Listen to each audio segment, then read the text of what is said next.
Chairman Durbin, Ranking Member Grassley, and distinguished senators. We're holding this hearing on juvenile gun violence today for one simple reason. The kids are not all right.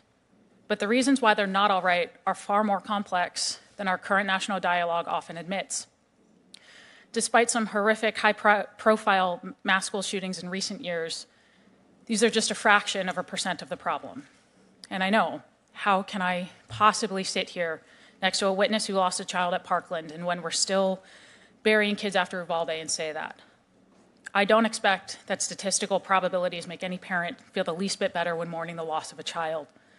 The rarity doesn't lessen their pain or make it any less traumatic, and these shootings devastate communities. But numbers matter when shaping public policy to keep the nation's kids safe. An average of 10 students are killed by gunfire on school property during school hours every year. That's 10 too many. That number should be 0. We can and should make our schools safer. But schools are not where most of our kids are dying. The vast majority of juvenile gun deaths are out-of-school suicides and homicides, neither of which receives nearly as much attention. And suggesting that the problem is simply guns does everyone a disservice. The problem is deeper. Our kids are suffering from a decades-long downward spiral of mental and emotional unwellness, and it's leading them to take their lives at increasing rates, especially since the beginning of the COVID-19 pandemic.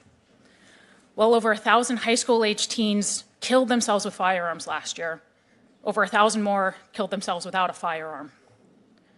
Our kids are also increasingly uninterested in going to school, with chronic absenteeism rates in major districts this year reaching as high as 40%.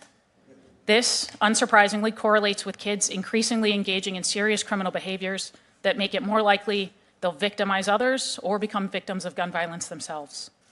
You can find far more examples in the last school year of teenagers being shot specifically by armed victims while engaging in criminal activity than of teenagers being shot in schools. So what's the federal role in all of this? Because that's the question. That's why we're all here today, right? Well, we know it doesn't work. Banning certain semi-automatic firearms or standard capacity magazines are not serious solutions, and they're based more on irrational fear than on data or on the Constitution. They become even less serious in the context of juvenile deaths, where most of these kids are already unable to lawfully purchase any firearms and are overwhelmingly using or being victimized by criminals with illegally possessed handguns. So instead of wasting too much time on what won't save our kids, I'm going to highlight 3 solutions out of the many proposed in my written submission, which I hope you read. Number 1, allow schools to shift unused COVID funds to school security and mental health. Physical security matters. Swift, armed responses to threats, whether mass shootings or any other threat, matter. Student access to mental health resources matters.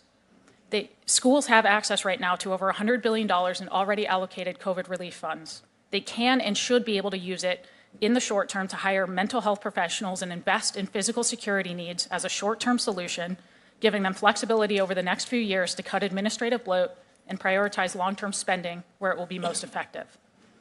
Number 2, authorize true behavioral threat assessment research and training. Most state and local agencies lack any coherent system for analyzing threats in their own communities. Meanwhile, many federal agencies have decades of training and experience with behavioral threat assessment.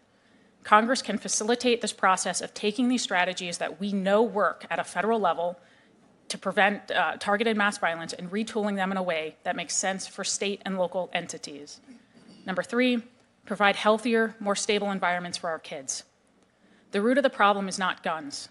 It's the underlying causes that create violent environments in the first place. Parents, and especially low-income and working parents, need more choices when it comes to accessing mental health care for their kids. They also need more choices when it comes to adequate learning environments. Studies and statistics clearly show that when parents can more easily remove their kids from schools where they are bullied, face violent threats, or are not otherwise receiving necessary resources, it alleviates the risk of suicide and the likelihood that they will participate in criminal behaviors that are most associated with violent outcomes, like gun-related death and injury.